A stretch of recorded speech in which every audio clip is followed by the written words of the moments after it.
mano en una semana otra vez muy convulsa políticamente y sobre todo judicialmente. Y es que pasan los días y vamos viendo cómo, bueno, pues el Poder Judicial va asestando golpes al gobierno, parece que queriendo sustituir de alguna manera la voluntad popular. Y es que ya empezamos la legislatura. Si te acuerdas, Javier, que lo hemos hablado muchas veces, pues desde el inicio, que si la ley de amnistía y cómo hubo una rebelión de las togas ante lo que en principio era simplemente un pacto entre Junts y el gobierno, y conforme va pasando el tiempo, lo que vamos encontrando es que el Poder Judicial va ocupando el sitio que quizá el Partido Popular de Feijóo, inconsistente y cada vez con más problemas por la amenaza de Vox y por su propia falta de criterio político claro, de dirección clara, el Poder Judicial está asestando golpes al gobierno. Iba a decir bordeando la legalidad, pero yo creo que podemos decir claramente que la sobrepasa, porque es lo del fiscal general, pero son muchísimas más noticias en las que vemos cómo hay un activismo, hay un lawfare en la que se trata de alguna manera de corromper la voluntad que hubo en las urnas, se trata de alguna manera de meter al presidente del gobierno, de trasladar la idea de que es un gobierno ilegítimo, de que está sumido en la corrupción, de que lo hace todo mal, tratando de hacer una oposición que le tocaría hacer al Partido Popular en el Congreso y en el Senado y que no está sabiendo hacer. Y que tiene mucho más peligro, porque al Partido Popular se le derrotan las urnas, como ya se hizo y como puede volver a pasar. Pero es que lo del Poder Judicial está cogiendo un tono que empieza a ser más que preocupante. Pero bastante más que preocupante. En realidad yo, ahora pensando en esta semana, se me ha venido a la cabeza lo que fue la aplicación del 155 de la Constitución. La aplicación del 155 de la Constitución que hizo Mariano Rajoy, estando de presidente del gobierno, y que fue el que lo puso en marcha con la aprobación del Senado, pero Sí. que una vez que se puso en marcha el 155, que político, que es el que está previsto en la Constitución, inmediatamente tuvo una deriva judicial y es la que fue ya el Tribunal Supremo el que se encargó de decir, este problema los políticos no son capaces, el Partido Popular, el gobierno no es capaz de resolverlo, nosotros lo vamos a resolver. Y entonces fue el juicio y el procesamiento por el delito de rebelión a todos los dirigentes del proceso.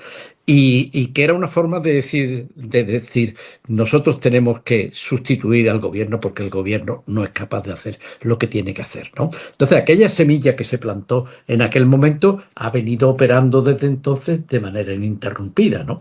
Y ahora estamos viendo en esta legislatura de que empezó con las elecciones del 23 de julio, donde las derechas no han aceptado el resultado electoral y han intentado boicotear la legislatura, intentar acortar la misma y que se convocaran nuevas elecciones, y ante su falta de preparación y de tener una política de oposición que pudiera ser reconocible y que pudiera plantearle a la opinión pública una alternativa a la que Alternativa. el gobierno, pues lo que está ocurriendo es que el Poder Judicial está entrando y está empezando a asestar golpes al gobierno a ver si de esta manera consigue lo que el Partido Popular y Vox no consiguen en el Parlamento, ¿no? Entonces, la gravedad de lo que está ocurriendo es eso. O sea, ahora mismo la oposición es el Poder Judicial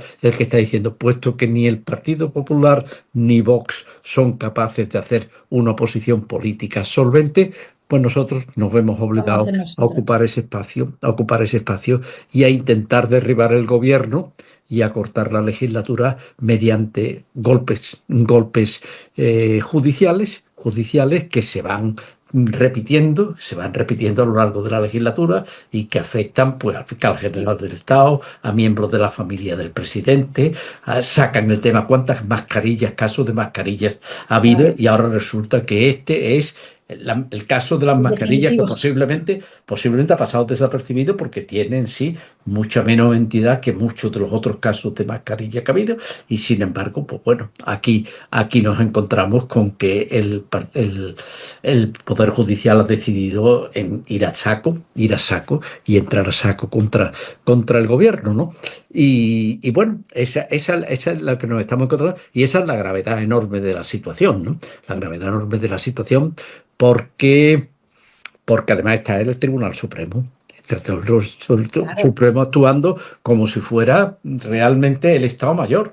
El Estado Mayor Además, que... Sí, sí, perdona, sí, además sí. estaba pensando, la semana pasada contábamos lo del fiscal general, la gravedad que tenía de emitir el fallo sin que haber conocido la sentencia, hablábamos de lo que suponía, de todas las irregularidades que había habido, pero es que esta semana hemos tenido noticias que ya no nos extrañan, pero lo que hacen es poner en evidencia que todo es mucho más grave aún, y es que la manera en la que los miembros del Tribunal Sentenciador, del Tribunal Supremo, de la Sala Segunda, han ido a un curso del Colegio de Abogados de Madrid, que era parte en el proceso, mientras se estaba produciendo la deliberación. Allí han contado como el que cuenta en un bar entre amigotes, me voy ya que tengo que poner la sentencia, cuando no ha habido deliberación, vulnerando uno de los principios básicos del artículo 24 de la Constitución, que es que para llegar al fallo hay que deliberar, y en un tribunal tienen que deliberar entre ellos, demostrándonos que la sentencia estaba puesta de antemano.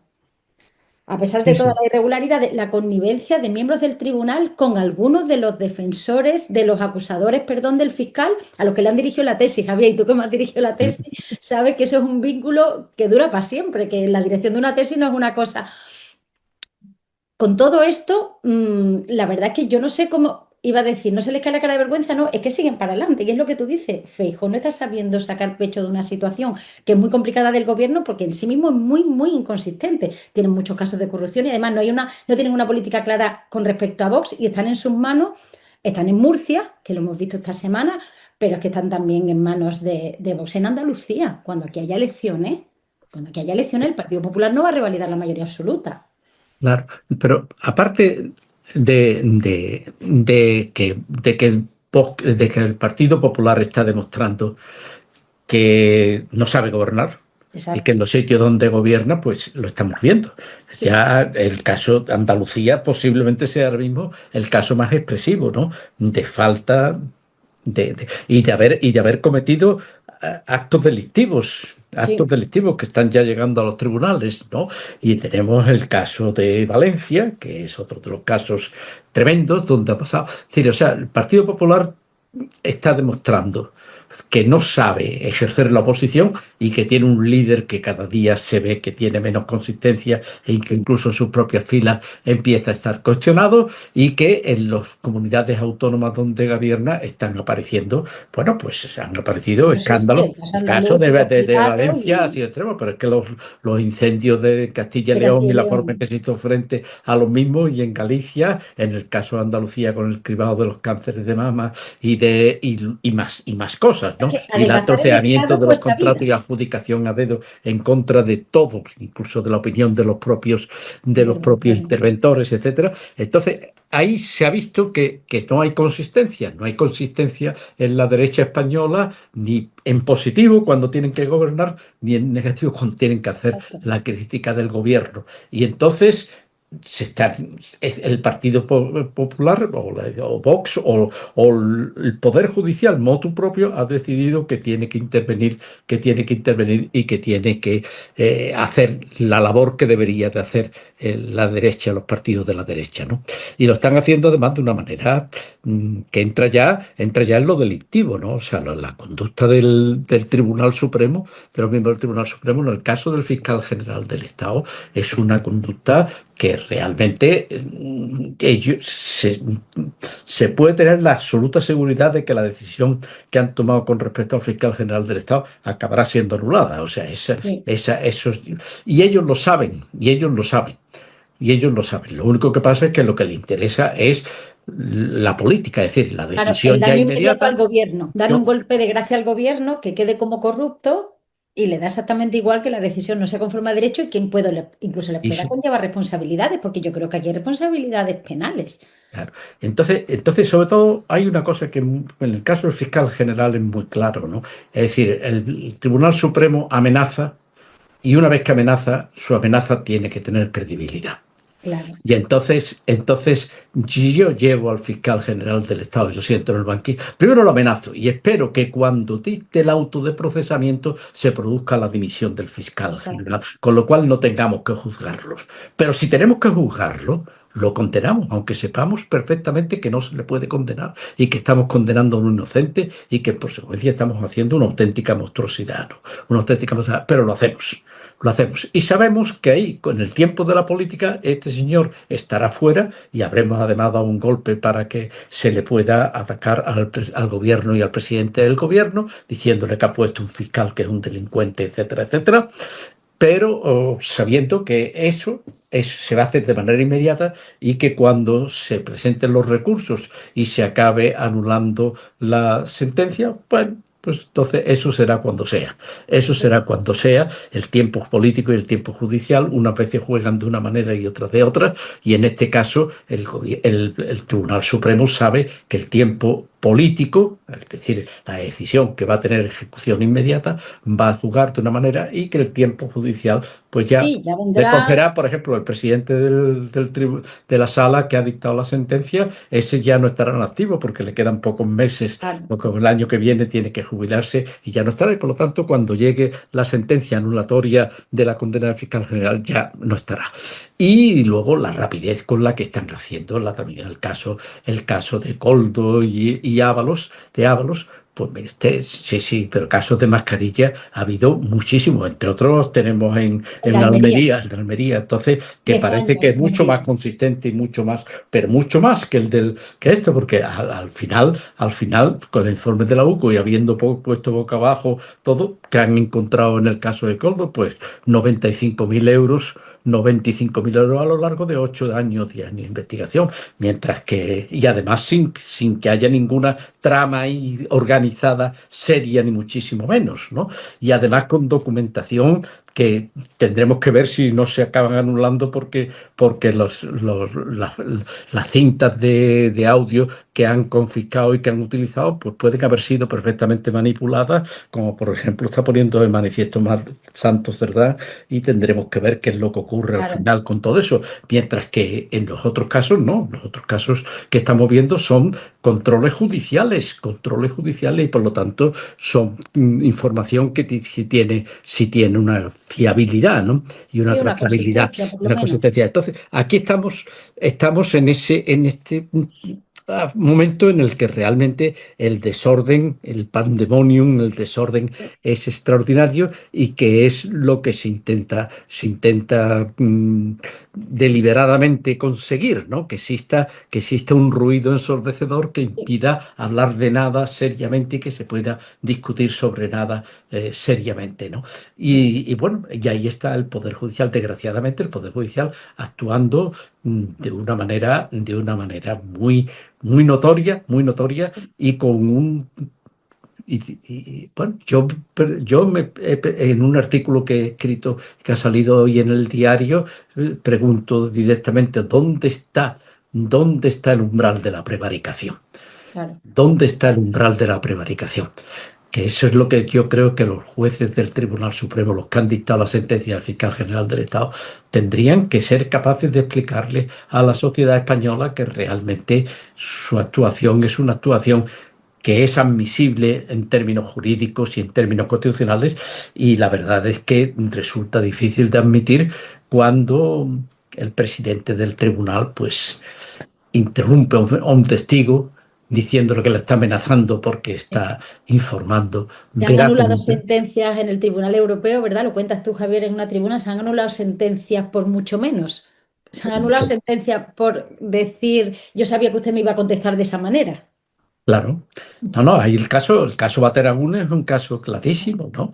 Es un caso donde se produjo, hubo una condena en la Audiencia Nacional, una condena en el Tribunal Supremo, ya verdad, Sí, de 3-2, el recurso de casación por 3 votos a 2, y después no se otorgó el amparo a los exacto. recurrentes que en todos los casos denunciaron la falta de imparcialidad de la magistrada que era la presidenta del tribunal que dictó sentencia en la Audiencia Nacional, ¿no? Entonces, en el recurso de casación se alegó que esta señora había perdido la imparcialidad y que no podía ser. El Tribunal Supremo no lo hizo y en el recurso de casación por 3 votos a 2 confirmó la sentencia de la Audiencia Nacional. Se presentó un recurso de amparo por los condenados ante el Tribunal Constitucional y el Tribunal Constitucional por 7 votos a 5 no otorgó el al amparo. Y el tema llegó al Tribunal Europeo de Derechos Humanos y el Tribunal Europeo de Derechos Humanos anuló la sentencia por falta de imparcialidad. Y lo que había dicho la señora Ángela Murillo, que era la magistrada presidente, es que en un juicio que no era el caso Bateragünes, sino un anterior, le preguntó al final a Arnaldo Otegi si condenaba la violencia de ETA y entonces Arnaldo Otegi no contestó a la pregunta y ella le dijo, yo ya sabía que usted no me iba a contestar a la pregunta y Arnaldo Otegi le contestó, yo sabía que usted me le iba a hacer. Entonces fue por eso solo, por ese desliz, esa señora perdió la imparcialidad en aquel caso y Exacto, y en después un en el proceso caso Bateragune posterior. todavía porque el derecho a la imparcialidad del juez no es solo que el juez sea imparcial, sino que lo parezca. La apariencia de imparcialidad forma parte de la tutela, del derecho a la tutela Claro, para judicial. no quebrar la confianza ciudadana en la administración de justicia, que quizá el daño más grave que tenemos, más allá del golpe que se está dando al gobierno, es que es muy difícil ahora creer que tenemos un poder judicial independiente sometido únicamente a la Constitución y a la ley, cuando está haciendo de brazo armado de la derecha del país. ¿No? Pero claro, entonces, si ese es el canon. Ese es Claro, el canon para juzgar la imparcialidad del juez, que es el derecho fundamental que asiste a la persona que es acusada, ¿no? Es decir, sea un juez imparcial que entienda de su conducta, ¿no? Pero si ese fue. Tenemos que ver que Martínez Arrieta interrumpió a José Precedo sí, cuando estaba deponiendo en el juicio del fiscal general del Estado y le dijo que lo estaba amenazando porque estaba ejerciendo el derecho constitucional a transmitir información veraz. La verificación de la veracidad de la información es un elemento esencial del derecho a transmitir información. Y entonces eso se explicó por todos los periodistas que estuvieron en el caso del juicio del fiscal general del Estado. Nosotros estamos cumpliendo nuestro derecho constitucional y además claro. y entonces el presidente lo interrumpe y le dice, no, está usted amenazando pero como voy a amenazar por el ejercer un derecho fundamental de una Contarlo, manera claro. correcta. Si hay una manera clara de manifestar la pérdida de imparcialidad, es que yo voy a condenar, es que yo voy a condenar, es que yo voy a hacer, y entonces, Sí, por lo tanto, es algo, y después, claro, después se ha puesto de manifiesto en su intervención en el Colegio de de Abogados, abogado. Colegio de Abogados, 2 días antes, cuando todavía se había reunido la mesa y se había sustituido a la ponente Susana Polo, por lo tanto, ya él Ya sabía, se autoatribuye que es el ponente de la sentencia y ya lo dice y además con una connivencia clara que la primera acusación contra el fiscal general fue del Colegio de Abogados. La sí, primera acusación fue el del decano del Colegio de Abogados, ¿no? Y entonces la connivencia entre la acusación y el juez. La es connivencia en el increíble. acto, que además se ve con las risotadas cuando él hace ese chascarrillo final y las risotadas esas así propias. Es una imagen verdaderamente terrible y bueno, ya veremos a ver Ya veremos. que primero que se conozca la sentencia.